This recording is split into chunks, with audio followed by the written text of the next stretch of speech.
Hey guys, welcome back to Barkytron, and we are here in Minecraft today. Sorry for not many uploads in a while.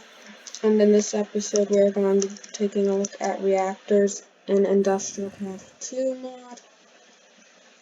I like tech mods in Minecraft because you can automate everything. So we're going to start with IC2 and power.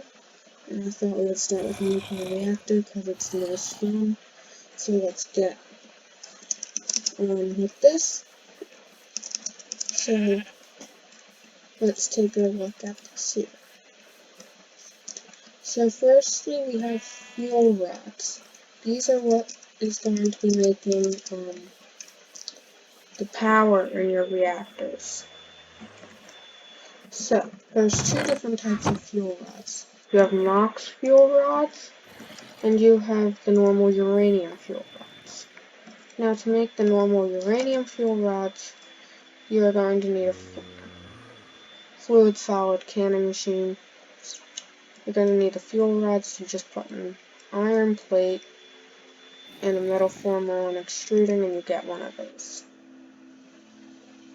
And yes, this is going to be a normal thing I'm going to do now, where we're going to do showcases on mods and stuff. Because I thought we could use some more Minecraft on the channel. And then to make the fuel, to make the machine like that, you can look at that if you're going to use this mod yourself. The fuel, 238, and tiny piles of 235. How you get those is from centrifuge and this stuff. So that's the fuel, and then for the NOx. Okay. For the NOx, you'll need the NOx nuclear fuel instead of 235. You need plutonium. You need tiny piles of plutonium. Then come from this, which is depleted fuel rods. So yes. So these will generate heat and energy. The more you have in an area next to each other, the more they will reduce. So then, how do we take the heat so the reactors don't blow up? Well, that's why we have cooling stuffs. So, you have the normal cooling cells, the 10K, 30K, and 60K. Now how to make the cooling cells. You need IC2 coolant in a bucket surrounded with 10 plates. I'm not going to go into how to make plates, and then you take 10 plates and that, 10 plates and iron plate and 2 of those.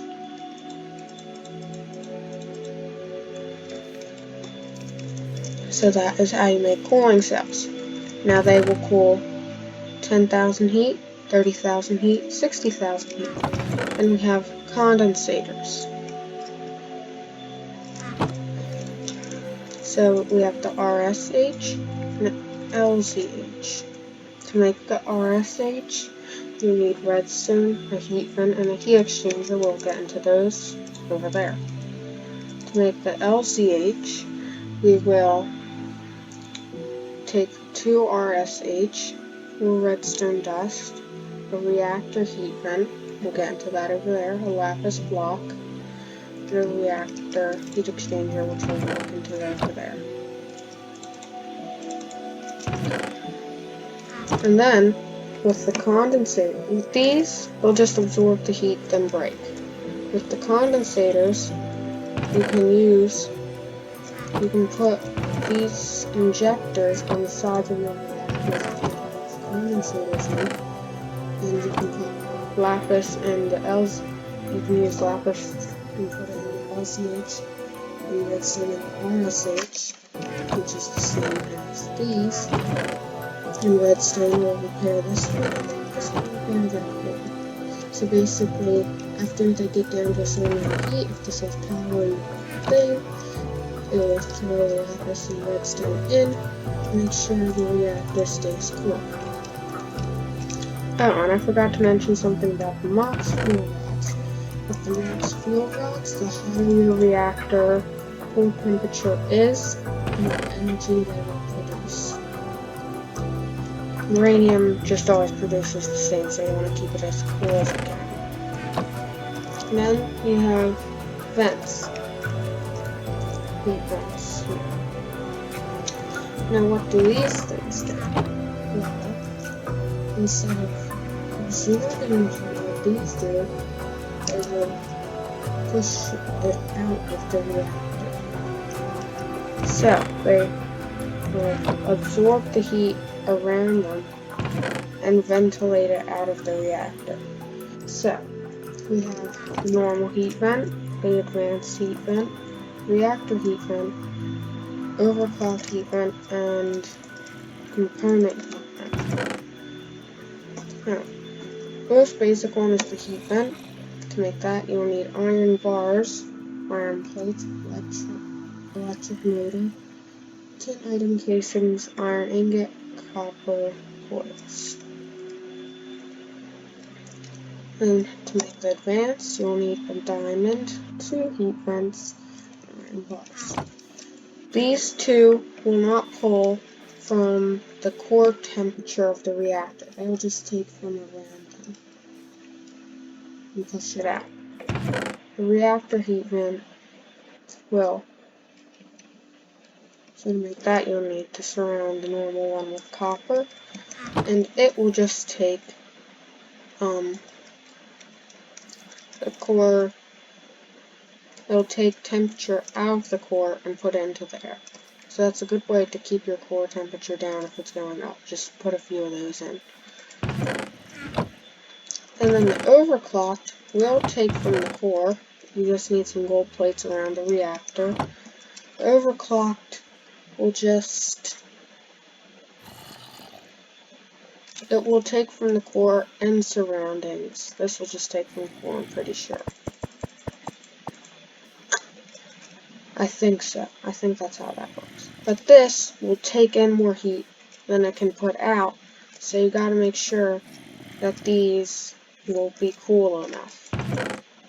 And then we have the component heat vents. These can only absorb a certain amount of heat, then they break. That's why I said you want to make sure these are cooled properly too. Now, component heat vents, these little things, they take tin plates, iron bars, and a normal heat vent. And what they do is they just take heat out of them. So if you had something like this,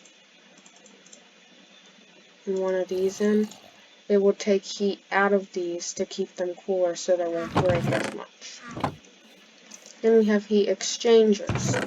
Now what they do is they move heat around inside the reactor. Since everything doesn't have to be next to each other. As you can see, they have the same thing with the durability.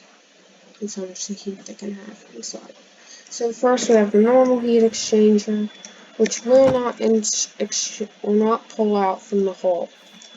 It will just move around in the components around it. So if we add one here, I'll just exchange. We'll just make all of these pretty even.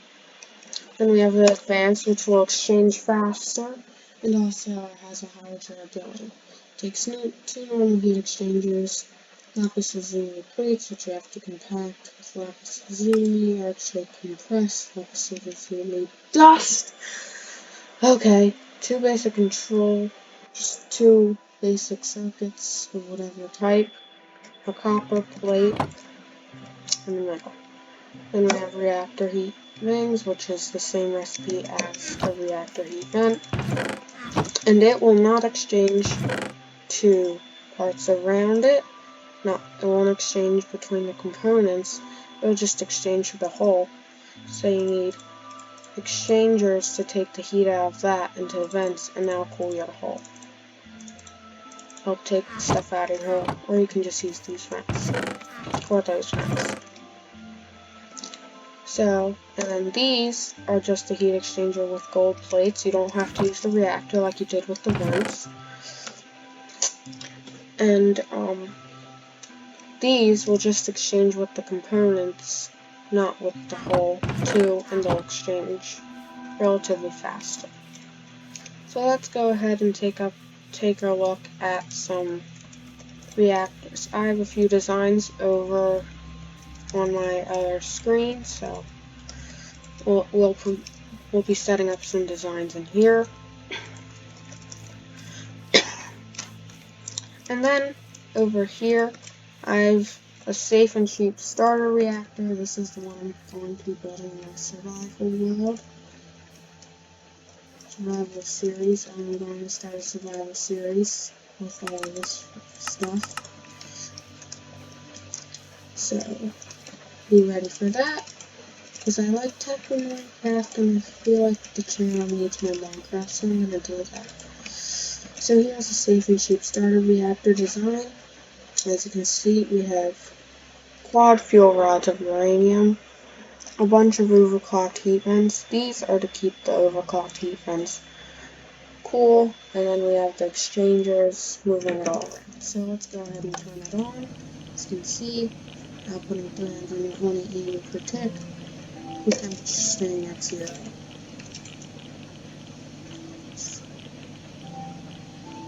As you can see, the durability is going up and down, it's all stable. Okay, what's the next on this thing?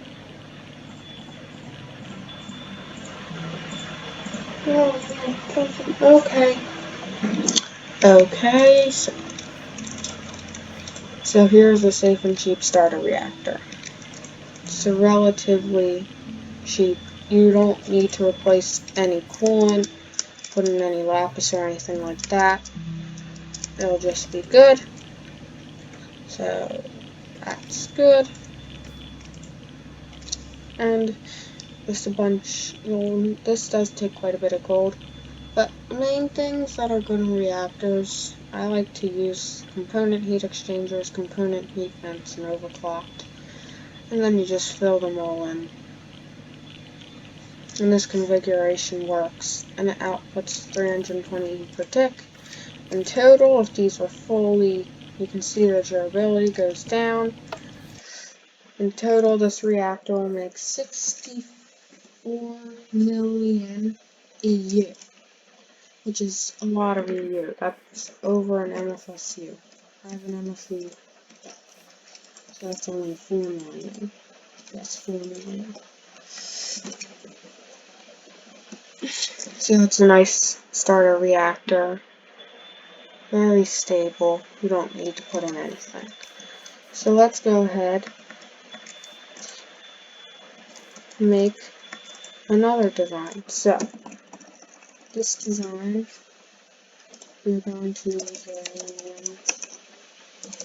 fuel rods.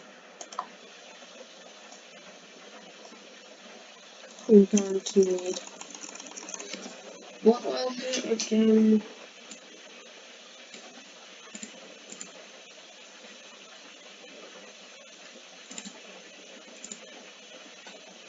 Okay, well I apparently lost my design, so now we only have that first starter design. So let's take a look at what we can do here. If I can actually spell. And then, so let's take a look at the most powerful reactor design. I don't know why I'm starting with the most powerful here. So we're going to need NOx fuel rods, and we're going to need uranium, and we're going to need that. So I know, how I said the hotter your reactor is, the more the NOx will produce. So let's get some heat. I haven't gone over this, but Okay, let's not use that, because I don't show. We'll look at that some other time. So, we're going to put in some fuel rods. This is dangerous. We're going to need to heat up the reactor.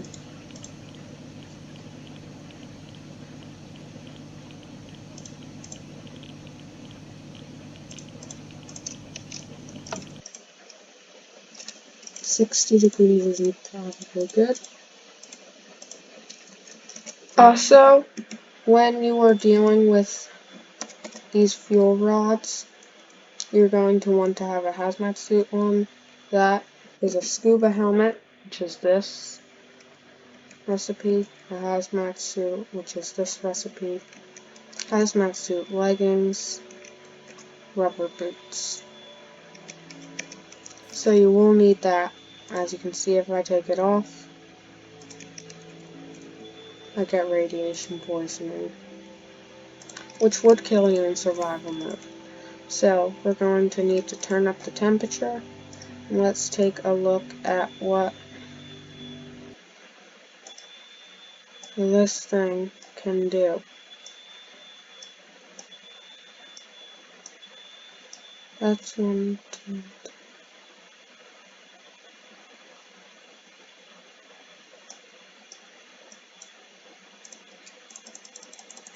I'm going to want it something like this.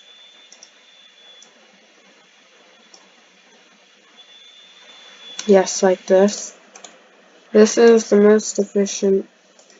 Yeah, this is the most power you can get out of a reactor. So let's go ahead and hook this up. Some power cables. You're going to need even 2 of these max cables. So let's get this down. Should be able to do. No, since it's still not, we can't. So let's hook up some power here. So this thing is going to need a lot of MFSCs on.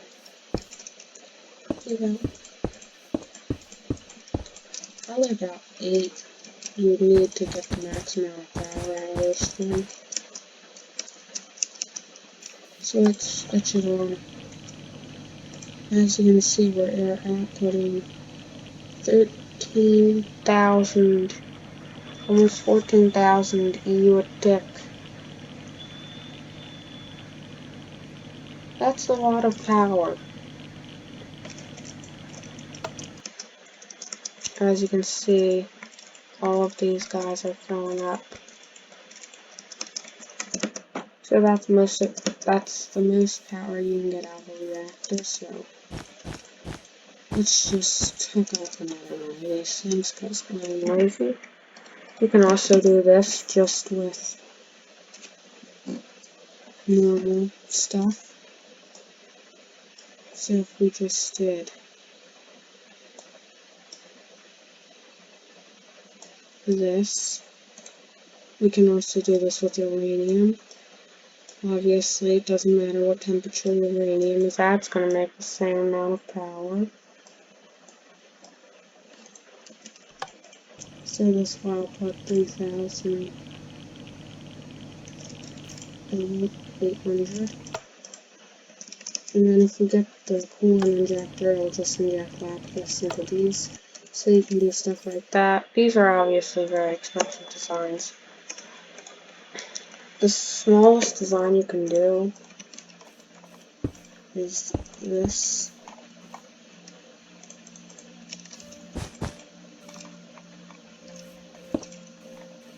This is the most basic design you can do.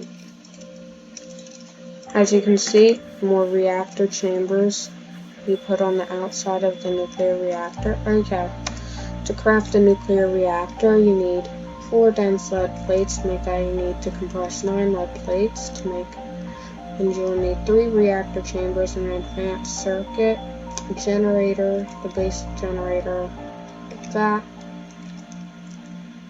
Make reactor chambers, just that, and lead plates. And then if you just take 6 of the reactor chambers around the outside nuclear reactor, and list all the slots, you just have 1, 2, 3, 4, 5, 6. See? We have a chamber. As you can see, that unlocks the slot. Let's get. And if we just take a look at this, as you can see here, we need a lever to turn it on. Is that which lever you protect?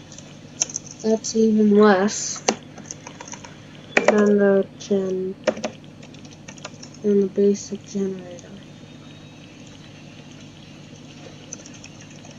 You see, this thing outputs, like, I think it's 10 or 32 EU per tick.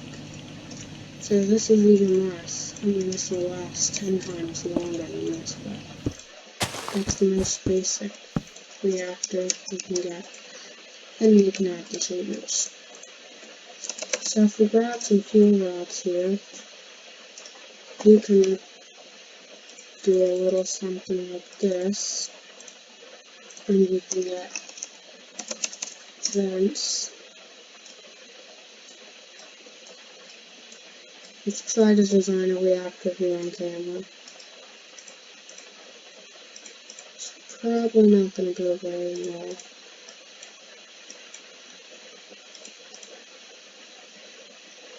Something like that should work.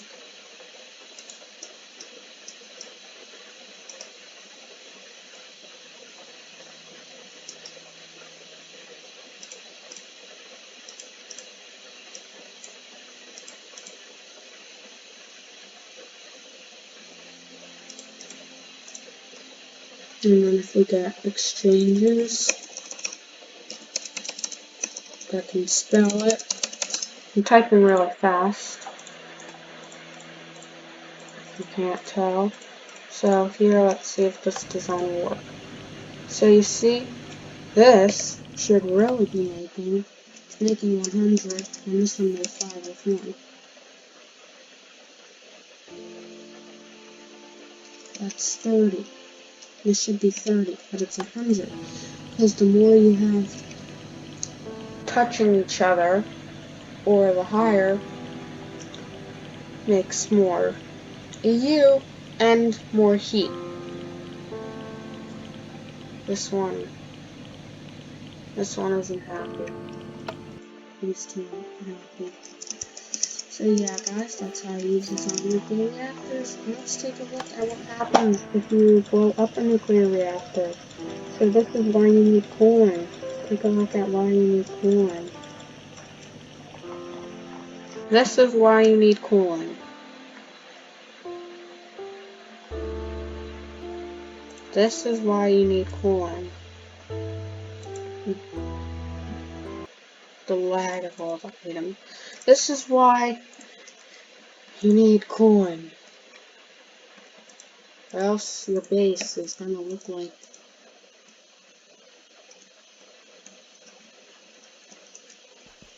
this. And you don't want your base to look like this.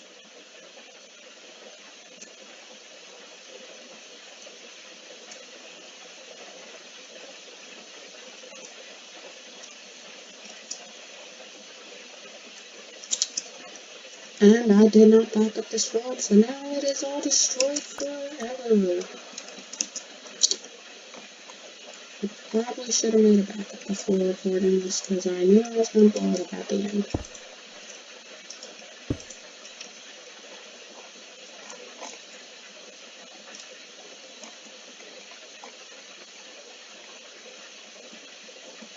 So yeah guys, that's what happens if you blow up your reactor.